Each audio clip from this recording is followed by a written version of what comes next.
Alam nyo, eto yung sinasabi na naman itong si Direktor na wala daw kinalaman etong investigasyon nitong ASEAN Games sa impeachment trial. Siguro tingin ko ikwento mo sa pagong. Mahaba Kasi yan. puro wala kayong kinalaman, wala kayong kinalaman. Yung mga timing nyo naman kaduda oh. Oo. Kita mo, si Jinggoy, kung kailan mag-uumpisa yung trial, kinulong. Si Marcoleta, one day before, yung mismong araw yata, no? Oh, Na mag-uumpisa, the same day. kinulong. Pagkatapos, eto, tinawag na testigo si Direktor Matibag, iimbestigahan daw si Cayetano. Sino maniniwala sa inyong walang kinalaman yan? Pinaglulo ko nyo para naman ini-insult ninyo ang aming intelligence Ano yan, attorney? Parang intimidation ba yun? Yun nga sinasabi ni Pia Cayetano. Oo. Anong gusto mo? Huwag magtanong sa'yo ng mahihirap kasi aapir ka. Anong mga timing Huwag na tayo maglukuhan Ang hirap sa inyo, ulalo na kayo, manloloko pa kayo. Oo. Hindi pwedeng gano'n. Dapat isa lang. Ulalo lang o manloloko lang. Pag dalawa, wala nang pag-asa yan. Pwede ba naman gano'n? Obvious naman kayo. Konting swabe naman. Alam nyo, kinakailangan kasi Manang Jubes ng talino. Pero attorney, ito pala yung nag-umpisa pa nung 2019 or Kaya nga! Matagal na pala. Bilangin mo, ilang taon na ba yan? Umpisa 2019? 2026 na ngayon Kaya nga, bilangin mo nga. 2027. Ay, 27 years. Ano 27 years? Ay, 2019 Ikaw talaga. 17, ano ba? Hindi, 2019 lang. 2026 na ngayon. Kaya nga. Ay di, 7 years. 7 7 naman, years.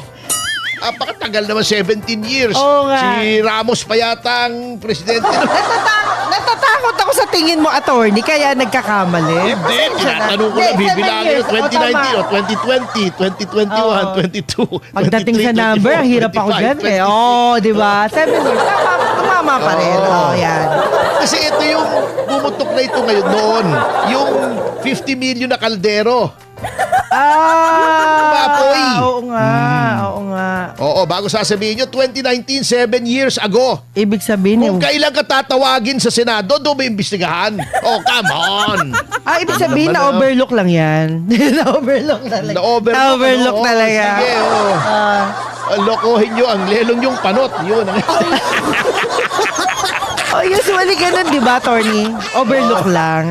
Hindi, kalokohan yung overlook na yun. Overlook? 7 taon? Ano ba naman?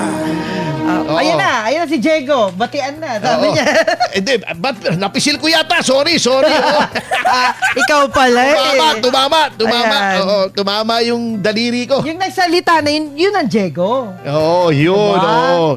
Pero, eto nakakatuwa, sabi ni Alan Peter, ito, deal, Sige, imbestigan nyo hanggang gusto nyo. Etong Southeast Asian Games. Pero, hayaan yung imbestigahan namin yung floodgate. Patay. Yung flood control scam. Di ba? Mas mabigat sumagot kayo ngayon. Kasi sabi niya, Ito, nandiyan ka na ba? Dito na. Doon sa bandang baba. Opo, yan. Tagalogin mo itong sinabi. Okay. Alan Peter, ano ba yan? Nawala tuloy yan, Sabi niya. Ito. Sige po. This is our proposal. Ito ay aming panukana. Pakiusap To the NBI. sa NBI. Malacanang. Yes, Malacanang. And the Department of Justice. At sa DOJ, syempre. Investigate the 29 Southeast Asian Games. Imbestigahan ang 2019 na Southeast Asian Games. Where we emerge as overall champions. Na kung saan ay tayo ay overall na magagaling. Na kung saan. Kampiyon. Magagaling nga. Happy 2,000 viewers po Hi! sa DCAR YouTube. Opo. And we're looked up to. At yun ay aming tinitingnan. Hindi, tiningala. Tiningala tayo. by the entire Southeast Asian region. Ang buong Southeast Asian na rehiyon. We will fully support that. Totoong sinusuportahan namin yan eh. Yan. Pero ito ang kondisyon niya. Oo. Ang kondisyon ay... Ito. Ayan. Then my colleagues Siyempre, ang aking mga kasama. and I in the minority At ako sa minoridad, okay? will investigate flood control. Ay iimbestigahan ang problema sa flood control. What do you think? Ano sa tingin nyo? Deal? Okay ba? Okay ba? O, di ba? O, Yes or no? Deal! Deal or no deal? Big deal. Diba? It's a big deal. Laban o bawi? Big deal yan, O attorney. kung medyo matanda-tanda pa. Kwarta o kahon? O. Si Don Pepe. Si Tito Pepe. Oo. Si Don Pepe yan. Oo, si Tito Pepe Pimentel. Oh. Ang unang-unang kampiyon sa, ano yun, yung, hindi tawag ng kampiyon pa eh. Tawag ng tanghalan. Tawag ng tanghalan. Kay Eddie Larde. Ay, hindi pala. Eddie Larde ba yun? Yan. At pinabulaanan din ni Senator Alan Peter Cayetano Ayun. na meron daw 10 bilyon sa congressional insertions. Ay, may singit din. Singit-singit. Oo, parang si Martin Romualdez. Mahilig sa singit. Maraming siningit. Sabi niya, paano ako makapagsisingit doon?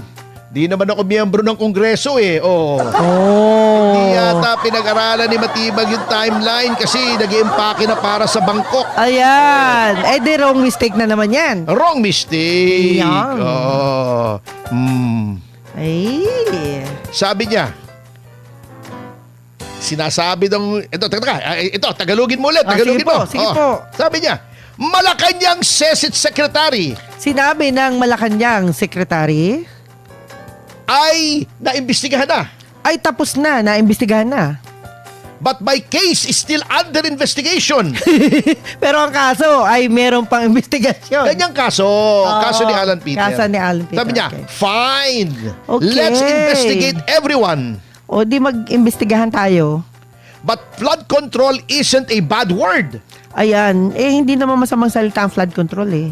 Cover up is a bad word. Yun, ang pagtatakip, yun ang masama. Oo, kasi ang napapansin natin, Kengkoy, bakit pagkakampi nila, absuelto agad? Si Bonoan, state witness, yung tinatapos mga ka direktor. agad. Oo. Oo, di ba? No question asked.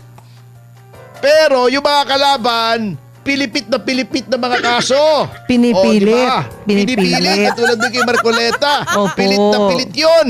Ginagawa at ginagawang paraan. Oo. Yun, may paraan pala. Baka naman sa gumagot ang palasyo. Ano Hindi po? Kaya? Si Marcoleta rin nagko-cover up eh. Bakit? May tinatakpan siya. Ano tinakpan niya? Ewan ko. Ay, alam ko. Sorry, Senador. Ang ulo lang ang tinakpan. Yun lang. Di ba? Pero hindi yung katotohanan. Hindi yung Yan. katotohanan. Opo. Iba yung tinatakpan niya. Iba. Oo. Okay naman yun. Ayos naman yun. Ikaw talaga, Tony, Hindi, sige. sinasabi ko lang naman. Sige. At least. Ito nga ang natatawa ko rito sa Malacanang. Di ba sinabi ko na nung isang araw, Opo. double standard sila. Ayan. Sabi nila noon, bakit daw nakikialam ang Korte Suprema? Narinig ko yun. Di ba? Diniscuss natin yan. Hindi na natin pagkahabaan. Opo. Premise lang to nung susunod kong sasabihin. Opo. Manang Jubes. Yes. Pero, nung hindi nila gusto yung ruling ng presiding officer ng impeachment court, Ang sabi naman, makialam daw ang Korte Suprema. Sabi, Oy, parang, magnabas kayo ng desisyon. Atori, parang laban ubawi yan Oo nga eh. Pareho. Oo. Ganyan sila kay Pokito. Ito, ngayon Ayan. naman, sabi nila, Opo. yung sa mga bank deposits since 2007, diniscuss na rin yan Opo. natin kahapon, di ba? Yes po. Bakit daw ayaw ilabas kung walang itinatago? Di ba? Okay. Eto ang tanong ko. Kung walang tinatago, ba't ayaw magpa-hair follicle test ang Pangulo? Ayan. Sige! Hair follicle! Bakit ayaw? Di ba? Bakit kung walang tinatago, pinatay niyo yung impeachment ng Pangulo sa House. Ayaw niyo man tanggapin yung impeachment complaint namin. Di ba? Akala mo ba? Double standard kayo eh. Ipokrito kayo eh. Kayo talaga, Eto pa, napag-aaralan natin sa ating pagbabalik. Bakit, sabi nyo, ox na ox ang Amerika? Di ba? Opo. Ayaw nyo sa China. Gusto nyo sa Amerika. Ako, ayaw ko sa China, ayaw ko sa Amerika. Sa Pilipinas tayo. Doon tayo. Pero may diplomasya tayo. Yun, Pwede naman pareho kaibigan. Ba't kakalabanin yung isa, doon tayo magsusuliksik. Tama. Pero, nung sinabi ng Amerika na parang sinampal sila, na bakit ba kayo na siksik ng siksik sa ICC, sabi nila, wala namang ibig sabihin, di naman patama ng Amerika yan. Walang influensya yan sa foreign policy ng Pilipinas. Sinasabi na nga ng mga ng Amerika, yung mga kaalyado nila na kumikiling sa ICC ay bibigyan ng kaparusahan, sanctions. Ayun na. Di ba? Ayun na. Di patay na. Bakit double standard na naman? Opo. Pag ayaw nila yung naririnig nila sa Amerika, dead Madela. Dead Madela.